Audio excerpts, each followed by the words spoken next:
Konnichiwa YouTube! Welcome back to Archeage 2.0 with your host OnlyOneShinobi, and we're gathered here around with my cute and cuddly little animals to talk to you today about a gold guide for leatherworking. Mostly armor crafting with leatherworking, but we're going to go ahead and get that started today as we enjoy our cuddly companions here on the Alchemy House. So remember, you can come and use this anytime. It is open to the public. But today we're not talking about alchemy, we're talking about leatherworking. So first things first, for those of you who are new to leatherworking, we should go over the basics. So we've got here a nice regal leather armor form, and if you open this up, you can see that we can make armor different types: caps, jerkins, breeches, fist boots, guards, and belts. And basically when you craft them, there are a variety of stages that you go through before you get the illustrious, magnificent Epherium or Delphinad gear. Now at this point in the game, the only thing that's really going to sell perhaps is going to be Epherium or Delphinad. Anything below that really isn't going to sell, so it's not worth the time selling it. It's possible, but anyway, we'll talk about that later when we take a look at the profits. So essentially then, if you're crafting like normal here from the regal armor form, you have to start here at apprentice, and it takes a variety of ingredients: moonlight, archeum, leather, and wedges from the blue salt brotherhood, and you craft them up from apprentice to craftsman, artificer, artisan, conqueror, all the way up to illustrious. Now what do I mean by that? You have to craft an apprentice typhoon cap in order to craft the craftsman. It takes the apprentice typhoon cap and turns it into the next tier, the craftsman tier. The same is true for artificers. This takes the craftsman's typhoon cap, artisans takes the tier below it, and so on up to illustrious. Now, once you get to illustrious, it does take the conqueror's typhoon cap, but illustrious is actually sealed. Now what this means is that when you open this, you'll get one of 4 types at illustrious, and only one of those 4 types is upgradable. As you can see from sealed magnificent, you still need the illustrious typhoon cap in order to upgrade it to the next tier, so you've only got about a 25% chance of actually being able to upgrade it to magnificent. With Epherium, still 25%. But at Epherium, it can open into one of 7 types. So you've got an even smaller chance then of going up to Delphinad, which is basically where everyone wants to be in the game right now. Delphinad tier arm. With 0 proficiency, you can make up to Magnificent cap. Magnificent. Epherium does take 10,000 proficiency, and Delphinad takes 25, but you'll get that quite quickly if you're crafting on a regular basis, because it takes about 1,400, I believe, labor to craft just an illustrious piece. So if you're crafting multiples of these, which I do recommend, you'll get there quite quickly. Now, if you're like me and you've got a good neighbor or a good friend, I have a neighbor over here, shout out to Vakiand. He's got the upgraded armor house, the armory. So we're going to fly over here and take a quick look. Now, the recipes are essentially the same. The only difference here is that, well, there are 2 differences. First, if we take a look here, the ingredients are slightly different. I believe that on some recipes it's slightly less, on some it's slightly more, but it does make it a lot faster. So you can craft straight to illustrious without going through all the different tiers. This saves you a lot of time and maybe a little bit of money when you're crafting, and then you can upgrade from there. The second benefit of using the Armory House is that you get a sealed illustrious, as I said, only 1 in 4 chance of upgrading to the next tier. But if you use the Alchemy House, you might get one of these glowing sealed illustrious, and in that case, it's automatically upgradable to the Magnificent. Now I've crafted about 10 of these, I've crafted 10 of these, as you can see here in my bag, and I got 0 glowing procs, so chance of this is quite low, but it's possible, and in that case you're going to save yourself some money because obviously the higher tiers are worth more. Now, to illustrate the RNG and how it works, we're going to go ahead and open these here with you now, and we're looking for Typhoon fists. We're making fists today, so we're looking for Typhoon. Only the Typhoon is upgradable. So let's go ahead and get started. So we've got some Squall, and there are 4 types. more squal. We're going to wait a few seconds anyway. Now, when you're opening a bunch of these, and I do recommend crafting more than one, I've saved up for 10. I usually craft 3 at a time, but you want to open more than one because it is random, and if you're only doing one piece at a time, chances are you're not going to get the upgradable version. So, as you get 3 squal in a row. So by crafting more at the same time, you sort of increase your chances that the roll is going to be in your favor and that RNGesus will bless you. There's a typhoon. And would bless you with the type that you need to upgrade. So I craft few at a time just to give me a slight edge on the crafting. So there you can see then that out of 10, I've actually got 4 Typhoon pieces. These will be upgradable. So I'm going to go ahead and do that now, and we're going to craft them up as high as they can go and see what the results are. And we'll be back to see exactly what we got.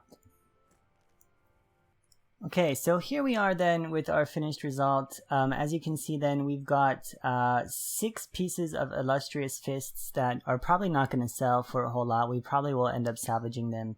We got 2 that ended here in Magnificent. 1 did proc up to blue, which is a slight bonus if we're going to sell this, but we'll probably salvage these as well, so that's not so useful. And then we got 2 Ethereum. So we did not get to Delphinad with 10 pieces. Close, but no cigar. So we've got 2 Ethereum Flame, which will probably sell. Flame is quite good for leather. We've got here Ethereum Flame for about 2,000, 1,800, 2,000. This is at Celestial. Mine are not, so mine are going to be considerably less. But we might be able to sell them for 1,200, 1,300 a piece. So that's basically it. In terms of profits, we're going to go ahead and take a look at an Excel sheet that I created and have up and running to take a look at how much this cost me and how much you can expect to get on returns here if you're crafting armor for profit. So let's go ahead and do that now. So before we head over to our Excel sheet, I wanted to give a shout out to ThePokerPlayer here on the Archeage forums. He actually sent, or she actually sent me a private notification because this person has been crafting armor for quite a long time as their primary means of income. And the Poker Player posted quite a while ago all this data on the forums. This is 31 days of armor crafting data, and you can scroll through this. I'll put a link in the description below. They crafted 840 times, just about, all types, Illustrious, Magnificent, Ethereum, and so on. And in the end, Poker Player claims to have made a total of 25,000 gold profit. Now, I'm not quite sure if that's after expenses. I think that it is. So that's quite a lot of profit. The initial investment clearly is a lot, but you can see here that the profitability does exist. You can make a profit off of crafting. Additionally, Poker Player does have a cloth armor emporium post. So if you're looking to buy armor and you're on the Kyrios server, you can come to this post. Again, I'll put the link in the description. But if you come to this post, you can see the different types of armor that Poker Player has for sale. I've got a variety of different Ethereum and some Delphinad armor as well. And you can place a request for specific items that you're looking for, and if Poker Player gets them, he will sell or she will sell to you. So go ahead and check out this link if you're looking for cloth armor. If someone has a similar store on the forums for leather or plate, definitely leave me a comment in the comment section below. So 25,000 gold profit is quite a lot. It's got a variety of alts here, over 1 million labor spent. And you may be wondering how you can do that. So what I've done then is I've created a leatherworking guide, and I'm going to split this video into 3. This is already getting quite long. So we'll be doing cloth and plate in the next few episodes. But we do have a chart here that you can use to check your profits. Now, there are some things you need to note. First, all of these values are based on 0 proficiency, so if you have some proficiency in an armor crafting skill, the profits here are going to be a little bit better because the labor cost is lower. You can go in here and change the labor values based on your proficiency. So as you can see, labor use 1400. If I change this to 1200, for example, all the data will automatically change. So go ahead and adjust these values if you need to, and you can get that to match your skill. Number 3 here, the auction house 10% cut on selling is not included, and this is for 2 reasons. 1, it just makes it easier for me to calculate, and 2, a lot of the higher armors like Delphinad, you're probably going to be able to sell directly to a person, and there won't be any cut. In that case, you won't have to worry about that. These costs do assume that you purchase all of these materials from the auction house directly. So if you're crafting your own fine leather, for example, which can be profitable, or if you're crafting your own wind spirit leather, this is going to be a little bit more profitable for you. So what do you need to do? First thing you need to do is check on the workers' compensation potion price on your server's auction house. On Curios right now it is 61 gold, and that will automatically calculate the cost of labor per point. So we're looking at 6 silver per labor point spent. The next thing you need to do is go ahead and look at the armor materials. Blue salt materials will stay the same, so don't worry about those. Armor materials and additional pet armor materials if you're interested in that, and go ahead and enter those values into these columns here. You want to check your auction house for these prices before you look at the rest of the chart. Now, the next thing you need to do, and this is really going to vary depending on your server and your auction house cluster, is to check the minimum price value of these items. So what I've done is I just looked at illustrious leather cap, found the very cheapest one, and that's 133 gold. So you need to enter all these values in here. Now you can adjust these however you see fit. Now certain types of armor are going to be more profitable than others. For example, something like Flame or Gale is going to be slightly higher than something else that is not useful. So the values of these really depend on the type of armor that you have created. And you can easily, let's say, if you have illustrious, let's say illustrious earth, and you want to see exactly how much profit you can make, you can just search for illustrious earth and put that price in here. Now, this is just the base minimum value of all caps on the market, so it does not take the type of cap that you created into account here when we calculate the profit. So make sure that you type all of these in, especially when it comes down into Delphinad. You can see that the prices here are quite large. Delphinad cap, for example, 5,000, which might be a long shot actually. I don't think I've ever sold for 5,000, probably more like 3,500.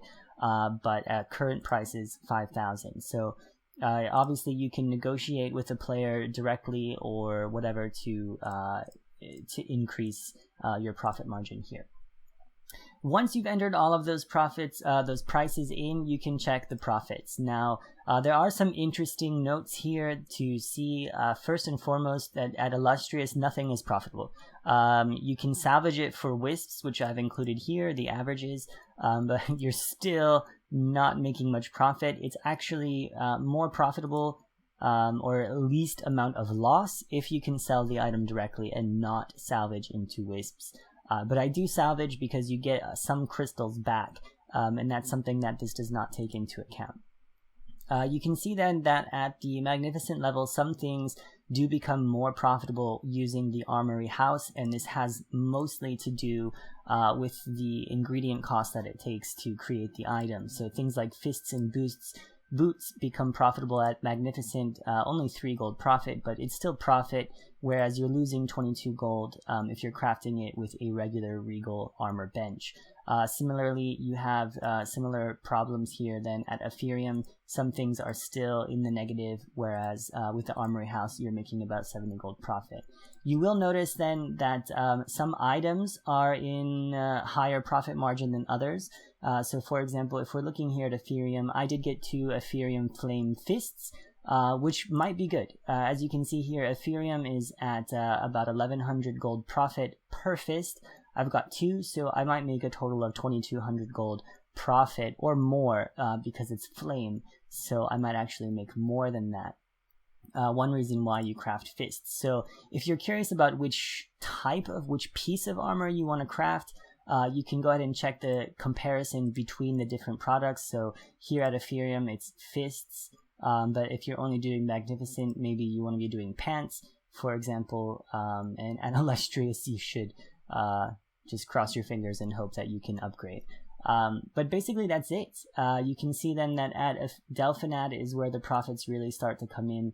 So something like a Delphinad cap will get you about 4,100 gold profit or so. So that's good to note.